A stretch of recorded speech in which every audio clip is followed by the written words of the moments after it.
So guys, sorry, I had a slightly different video today. The audio from these videos failed to come through, the file failed, so I'm just going to be doing speaking over today. Just a bit of a disclaimer for today's video, but I hope you enjoy. So today's video, I'm going to be going over the koi fry I purchased.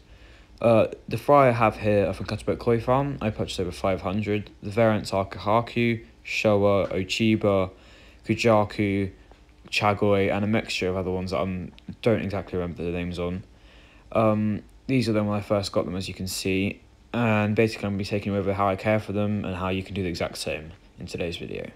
So enjoy. Here I have a slightly closer up video of them when I was just first putting them in.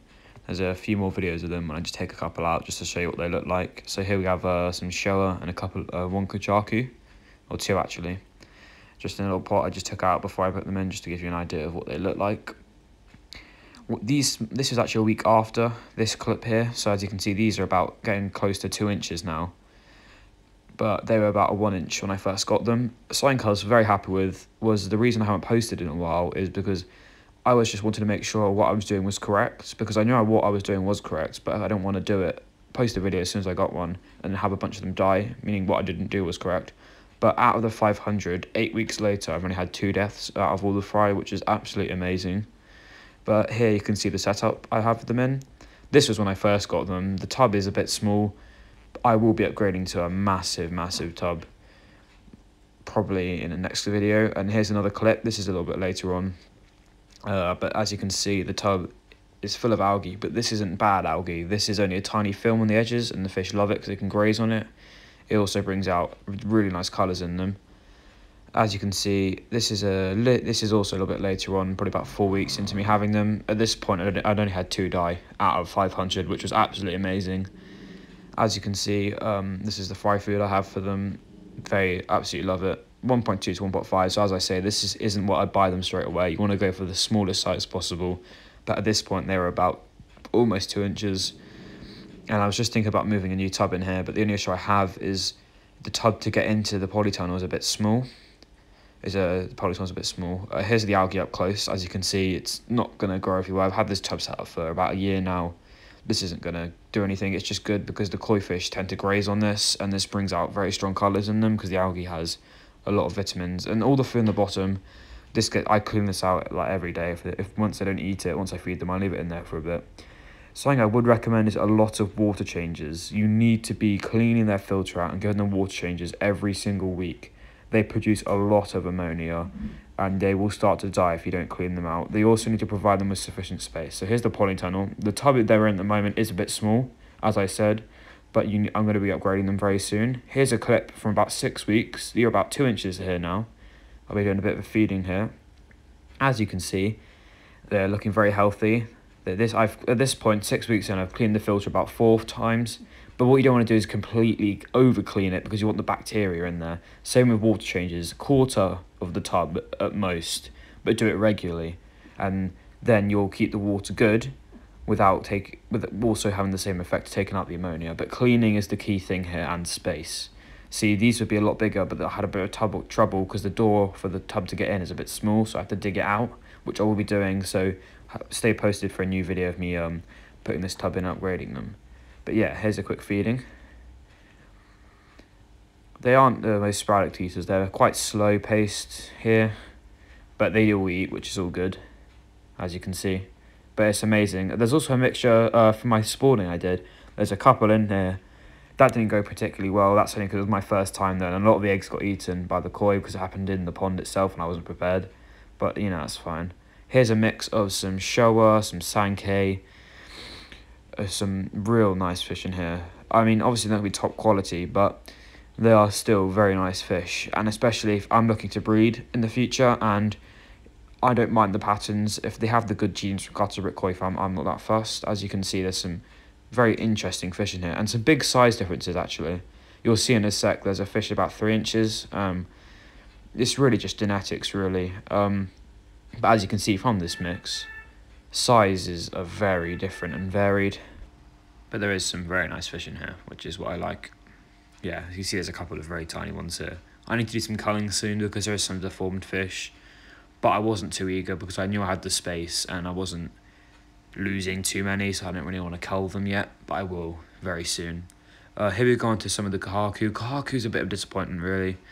Nothing really good, but that's what you expect. They've been picked through. Honestly, I'm not that bothered. I mean, some have got good patterns on them, which I will show you in a sec, but like this one here, body shape is amazing on this fish here. And that's more what I'm looking for anyway. I mean, from a point of view anyway, you're never going to get quality. They're going to get good colours, and it's just amazing to carefully, especially to see them grow up. I don't even know how to explain it. It's just amazing. As you can see, there's very different types of fish in here. Most of them are just sort of full orange. There is a few with a few patterns, and then different body shapes. Here we have the metallics. There you go. You can see the much larger fish there.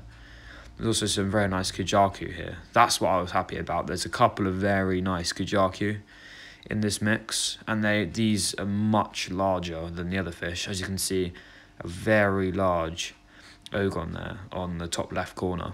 Extremely large fish, and I was really happy. It was actually quite funny because this large fish, I found it in my filter. I don't even know how I got there, and it just grew massive. As you can see, here's a mixture of just some nice fish. There you go, there's a Kahaku with an actual pattern, which is really nice. And then there's some nice Kujaku, some really nice Showa in there as well. But these are just some of the better fish in there. Also, you can see the massive size difference, but you'll get this anyway. Something I do need to do is cull some fish, because in here there is some that are a bit deformed, and you don't really want to grow them on because they're not going to have much worth in the future. But as you can see, this is just sort of how they are at the moment, and I think it's going along pretty well. Also, just want to give a quick update on the outside pond. This has been going quite well. Normally throughout the winter, after like spring, summer, this isn't a more interesting time because there's not a lot to do. The fish are quite quiet, feed them less. I'm slowly feeding them less and less. Before I'd be feeding them like 4 times this in the summer, but obviously in the winter when it gets really cold, you don't want to feed them anything really. Here we have my UV pump. This is what keeps the pond very clear, and the filter here will be increasing the size of this. Also, I had to add an extra pipe so we could turn the filter up to max, so that the filter would go through quickly. Just turning off the air pumps here. I have 2 air pumps running on this pond, so this is fully oxygenated. This is 2 extremely large air pumps. One of them you can see the grey one inside the pond, but I just turned them off so you can get a better look at some of our new fish. I have 2 new fish, much larger. One of them is a Showa. Actually, no, it's not. I can't remember the name of the fish. The other one is just your plain Ogon. They sort of like to hide under the algae here. We have had a bit of an algae bloom. The fish don't mind it. I do need to clear it up, but the issue is you'll clear it up and it'll grow back, which is a bit of an issue. As you can see, the Ogon there, that one has grown massive. I got that from Biokoi Farm a while back, and that one over there also came with that. I bought about 40 of them, and as you can see, the size difference in them is amazing. But I always like the Ogons from Biokoi Farm. In my opinion, they produce the best Ogons in Kahakus. If you're interested, you should always go over there. Amazing people, been there 2 times, extremely nice. But as you can see, they're sort of hiding under the algae here. I do need to clear this out, as I've said before, but at the moment I'm not that eager, especially with the cold water. I don't want to get hypothermia really, but the fish seem fine, and there's plenty of space in this pond. This pond is massive, to be honest. The video doesn't really do it justice. I think across the width, I'm about 5'10". You could probably lay me across there about 3 times. So it is an extremely big pond.